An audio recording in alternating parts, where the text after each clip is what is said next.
পদে প্রভুর বচন কি বলছে আমরা জানবো। প্রভু স্তুতি হোক। তো তেমনি এখানে বলছে আমি আলফা এবং অম্বিকা আদি এবং অনন্ত, ইহা প্রভু ঈশ্বর কহিতেছেন, যিনি আছেন ও যিনি ছিলেন ও যিনি আসিতেছেন, যিনি সর্বশক্তিমান। হালেলুইয়া। তিনি কি আদিতে ছিল, তিনি কি অনন্ত, তিনি কি আলফা, মানে কি এখনো পর্যন্ত আমাদের শুরুতেও সেই ঈশ্বর, মিডিলেও ঈশ্বর এবং লাস্ট পর্যন্ত সেই ঈশ্বর। হালেলুইয়া। তো তেমনি বলতে কি তিনি সৃষ্টিকর্তা মালিক, তাই না? তো পিতা পরমেশ্বর ধন্যবাদ হোক। তো তেমনি ওই প্রকাশিত বাক্য তার 1 অধ্যায় 18 পদে প্রভুর বচন কি বলছে সে বাক্য থেকে আমরা জানব। প্রথম ও শেষ ও জীবন্ত আমি মরিয়া গিয়াছিলাম, আর দেখো আমি যুগান্ত পর্যন্ত যে যুগে যুগে জীবন্ত, আর মৃত্যুর ও পাতালের চাবি আমার হস্তে আছে। কার কাছে আছে?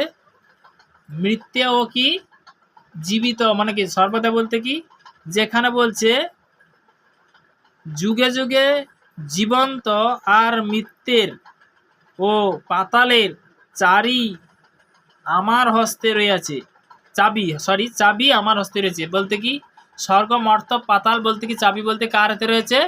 পিতা পরমেশ্বরের। তো আমরা জানতে পারছি না, পারিনি। তো তেমনি বলতে কি ঈশ্বরের গৌরব হোক। তো তেমনি আমরা হয়তো অনেক জিনিস জানি না, অনেক জিনিস কিন্তু আজকে জানতেও পারছি। বলো।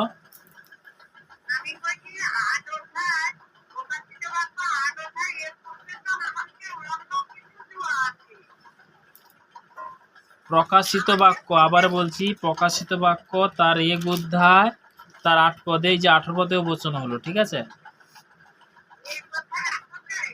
হ্যাঁ, 1 অধ্যায় 8 পদে এবং 18 পদে দুটো বচন হলো, ঠিক আছে? এবার 2তে যাব। 2 অধ্যায় তার 2 পদ থেকে একদম 4 পদ পর্যন্ত। প্রকাশিত বাক্য 2 অধ্যায় তার 2 থেকে 4 পদ পর্যন্ত। হালেলুয়া।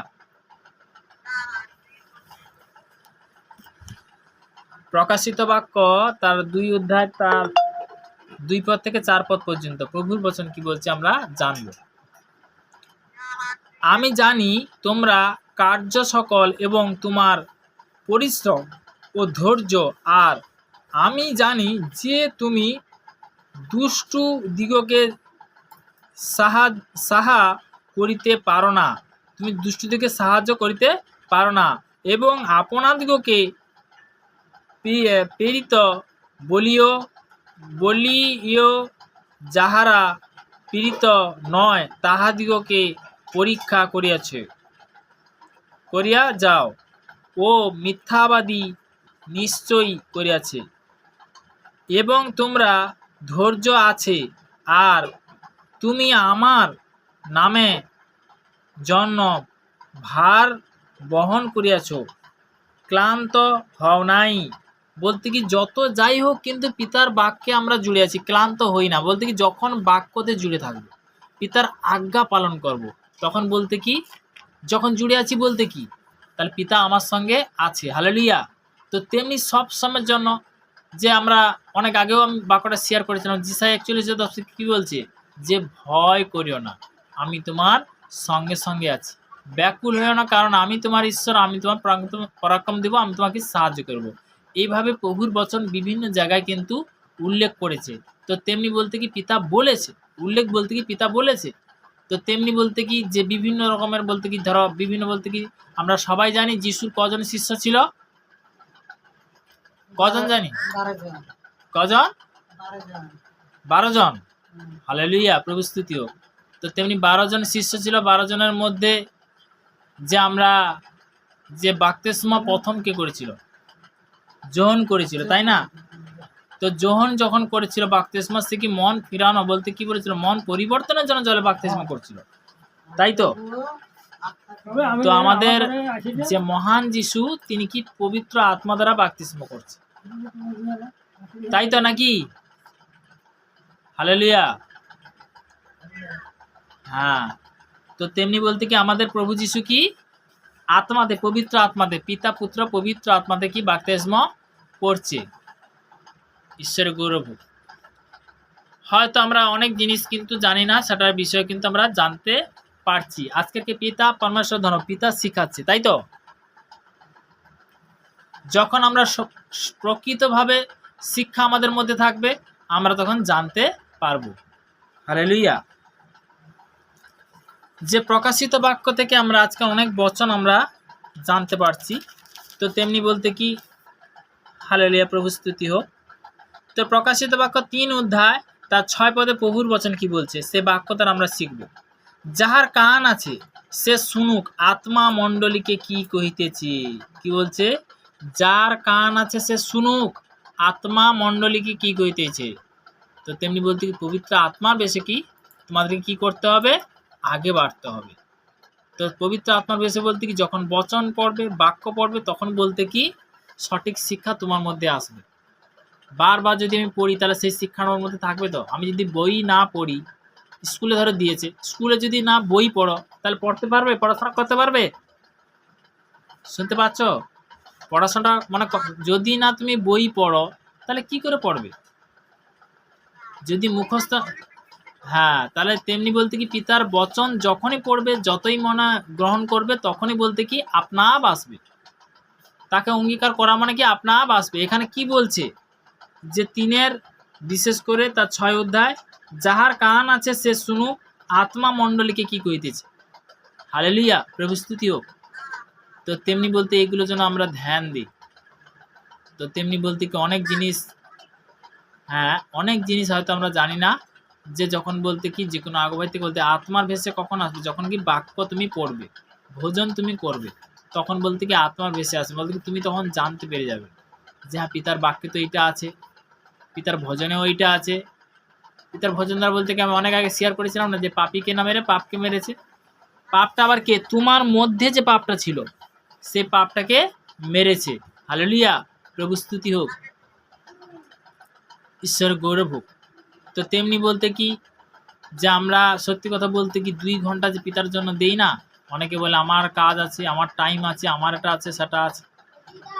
কিন্তু তুমি তো ঈশ্বরের কাছে আসছো, তুমি পিতা পরমেশ্বরের কাছে আসছো।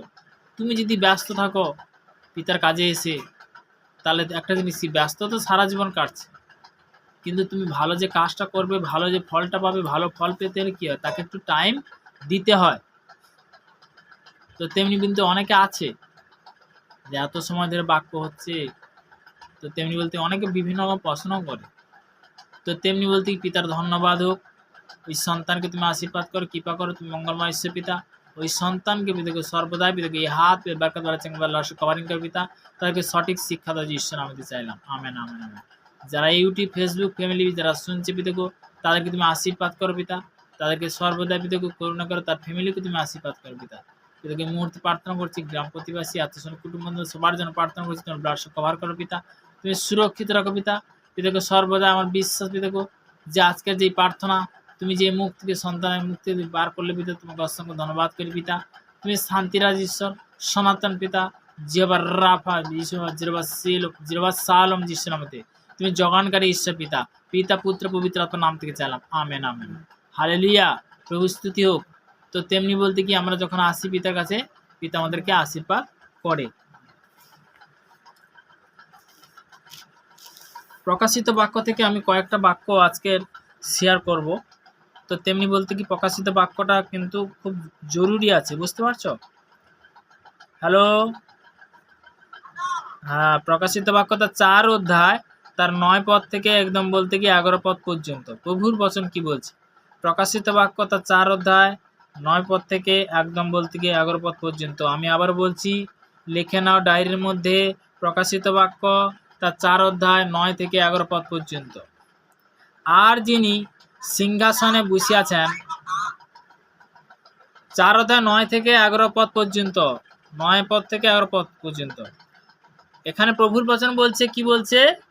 আর যিনি সিংহাসনে বসিয়াছেন, যিনি যজ্ঞ পর্যা যুগে যুগে জীবন্ত, সেই প্রাণী গর্ব যখন তাহার প্রতাপ ও সমাদর ও ধন্যবাদ কীর্তন করি যেন তখন যিনি সিংহাসনে বসিয়া আছেন তাহার সম্মুখে এই 24 জন প্রাচীন প্রাণীপাত করিবেন। হালেলুয়া। কি করবে? 24 জনকে প্রাণীপাত করিবেন এবং যিনি যুগান্ত পর্যের যুগে যুগে জীবন্ত তাহার ভোজনা করিবেন আর আপন আপন মুকুট সিংহাসনের সম্মুখে নিক্ষেপ করাইয়া রাখিবেন। হালেলুয়া। তো আমরা প্রার্থনাতে যাব। সর্বশক্তিমান ঈশ্বর পিতা, তোমার মহানামে ধন্যবাদ করি পিতা। এ বারকাত বালা চাঙ্গা ভালো সে কভার করে পিতা। কুচিন্তার বেদর বান্দা জিসমতে রিবা সাকানা বা উখাড় জিসমতে পাত্রা বাগলে বা তোমার ভাগ জিসমতে এদিকে সর্বদেব থেকে এই মুহূর্তে যে ইউটিউব ফেসবুকের মধ্যে যে সকল সন্তান আছে তাদেরকে ব্লাড কভার করবে, তুমি সুরক্ষিত রাখবে, তাদেরকে তুমি আশীর্বাদে পরিণত করে পিতা। তার ফ্যামিলিকে তুমি কভার করো পিতা। এদিকে মুহূর্তে প্রার্থনা করছি আমাদের ভারতবর্ষের বিভিন্ন প্রান্তে যে সকল সন্তানরা গভর্নমেন্ট জবের মধ্যে কাজের মধ্যে রয়েছে এবং যে সকল সন্তানরা যারা সার্ভিস করে তাদের জন্য প্রার্থনা করছি পিতাকে। সর্বদা সবার জন্য প্রার্থনা করছি তুমি সুরক্ষিত রাখো পিতা। পিতাকে এই মুহূর্তে প্রার্থনা করছি পিতাকে। এই মুহূর্তে যে প্রার্থনা দিলে তোমাকে অসংখ্য ধন্যবাদ করি পিতা। আরো সুন্দর সুন্দর প্রার্থনা তুমি তো উপহার দিবে পিতা। আমার বিশ্বাস পিতা, পুত্র পবিত্র আত্মার নাম থেকে চাইলাম। Amen amen.